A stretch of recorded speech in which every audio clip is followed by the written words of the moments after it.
Kisah pemuda kaya, anak pemilik perusahaan ternama dengan puluhan anak perusahaan, yang menyamar kerja sebagai cleaning service di salah satu anak perusahaan milik orang tuanya.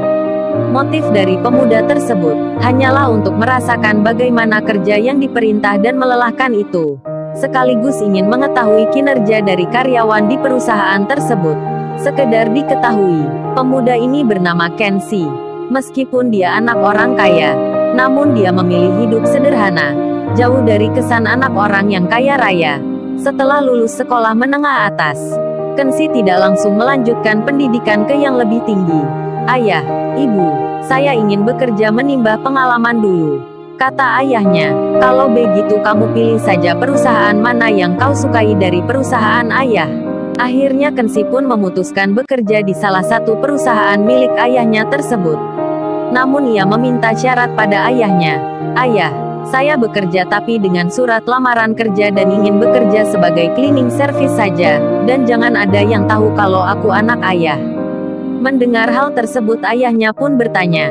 Namun setelah mendengar beberapa alasan anaknya, akhirnya ayahnya pun menyetujuinya. 5 hari setelah itu, Kenshi masuk interview kerja sebagai cleaning service.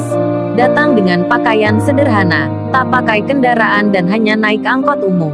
Singkatnya Kenshi diterima kerja di perusahaan tersebut, dengan gaji pertama sebesar 1,2 juta rupiah per bulan. Di hari pertama kerja, Kenshi disuruh atasannya membersihkan beberapa toilet. Kenshi pun melakukan kerja di hari pertama tersebut dengan senang hati sampai beberapa hari ke depannya. Lambat laun, Kenshi pun mulai mengenal teman-temannya dan orang-orang yang ada di sekitarnya.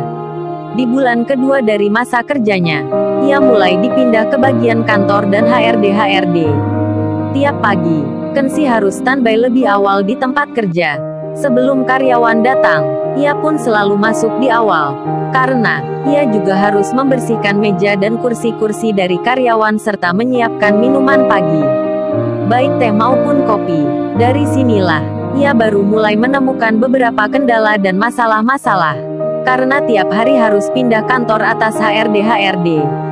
Ia pun harus menemui berbagai macam orang karakter. Tak jarang Kenshi kena omelan dari karyawan kantor, karena hanya salah jalan. Ia juga kerap kali kena komplain masalah minuman teh dan kopi, yang tak sesuai selera dari masing-masing karyawan. Kenshi pun dengan sabar menanggapi itu semua. Dan sampai detik itu belum ada yang tahu bahwa Kenshi adalah anak pemilik perusahaan raksasa ayahnya. Bersambung. Subscribe channel ini untuk kisah lanjutannya di episode bagian 2.